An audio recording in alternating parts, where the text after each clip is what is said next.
শুভ সন্ধিয়া সকলোকে আপোনালোক সকলোকে স্বাগতম জনাইছো ৰাজধানী থিয়েটাৰৰ আখৰা শিবিৰলৈ এটম বম হিমাংশু প্ৰসাদ দাসৰ নাটক ৰুম এটাৰ ভিতৰত লিখা হয় কিন্তু আসলে নাটকৰ জন্ম হয় আখৰাত ৰিহাৰ্চলত সেয়া শেক্সপিয়াৰৰ দিনৰ পৰা এতিয়ালৈকে আচলতে সেয়াই বাস্তৱ আমি নাটকখন কৰাৰ সময়ত আমি আচলতে বিচাৰিম যে MSR গ্ৰুপ থিয়েটাৰ কৰা MSR নাটক কৰাৰ যিটো স্পিৰিট সেইটো বাকি যিখিনি প্ৰফেশ্যনেল কাম সেইটো আমি তেনেকৈ মেইনটেইন কৰিম হেল্ল' এভৰিৱান মই আছোঁ এতিয়া ৰাজধানী থিয়েটাৰ আখৰা গৃহত আৰু ইফালে ৰাজধানী থিয়েটাৰৰ একদম পূৰা মঞ্চ সাজু হৈছে চাওক এতিয়া মঞ্চৰ কাম কৰি আছে ৰাজধানী থিয়েটাৰ আৰু পিছফালে চাওক পিছফালে ভিউ পূৰা পাহাৰ আৰু একদম ধুনীয়া এটা পৰিৱেশত আছে ৰাজধানী থিয়েটাৰৰ আখৰা গৃহ মন্দিৰটো খুব চালি আৰু ৰাজধানী থিয়েটাৰ আখৰা গৃহত আহিছোঁ এতিয়া ৰাজধানী থিয়েটাৰৰ কিছু পৰিৱেশ দেখুৱাম শুভ সন্ধিয়া সকলোকে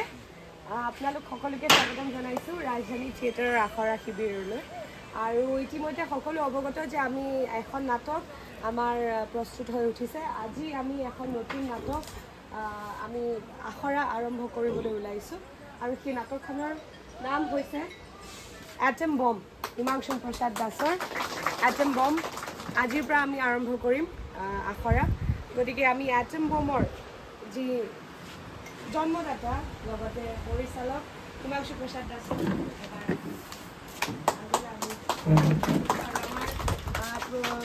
মুখ্য পৃষ্ঠপোষক তেখেতে এখন গামোচা দি তেখেতক সম্বোধন জনাব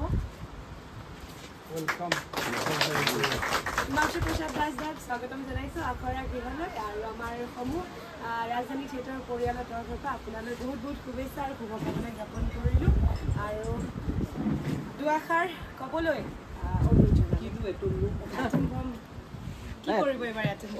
ধন্যবাদ থেংক ইউ তো প্ৰথম কথাটো হ'ল নাটকখনৰ কথা এতিয়া অলপ পিছত আমি গমেই পাই যাম সকলোৱে একেলগে আখৰা আৰম্ভ কৰিমেই পঢ়িমেই কেৱল মই ধন্যবাদ জ্ঞাপন কৰিছোঁ যে এই ভ্ৰাম্যমান থিয়েটাৰ গোষ্ঠীক যিয়ে মোক এই নাটকখন লিখাৰ কাৰণে সুযোগ দিলে আৰু নাটকখন লিখাৰ সুযোগৰ লগতে আকৌ বহুত মানুহৰ লগত কাম কৰাৰ সুযোগ এটা আহিলে ইয়াৰে আচলতে বেছিভাগৰ লগতে মই জীৱনত প্ৰথমবাৰৰ কাৰণে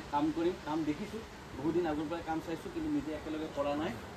বহুতৰ লগত কৰিছোঁ পাঞ্জনা বাৰ লগত কাম কৰিছোঁ চাগুৰ লগত কৰিছোঁ মনোজৰ লগত কৰিছোঁ কিন্তু আৰু বহুতৰ লগত কৰা নাই কিন্তু এয়া এটা মোৰ কাৰণে সুযোগ গতিকে নতুন কথা মই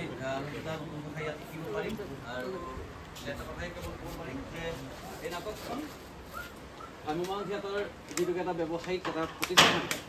গতিকে এই নাটকখন সৰ্বসাধাৰণ ৰাইজে মনোৰঞ্জন পোৱা ভাল পোৱা তেনেকুৱা এটা উদ্দেশ্য ৰাখিয়ে নাটকখন লিখা হৈছে কিন্তু তাৰ সমান্তৰালভাৱে নাটকখন যিটোকে ৰাইজৰ ওচৰলৈকে আমি লৈ যাম গতিকে এই নাটকখনৰ জৰিয়তে ৰাজধানী থিয়েটাৰে যাতে অসমৰ ৰাইজক এটা গুৰুত্বপূৰ্ণ বিষয়ত এটা মেছেজ বুলিয়ে কৈছোঁ দিব পাৰে তাকো আমি এই নাটকখন লিখাৰ সময়ত মনত ৰাখিছিলোঁ আৰু সকলোৰে সহযোগিতাত এই নাটকখন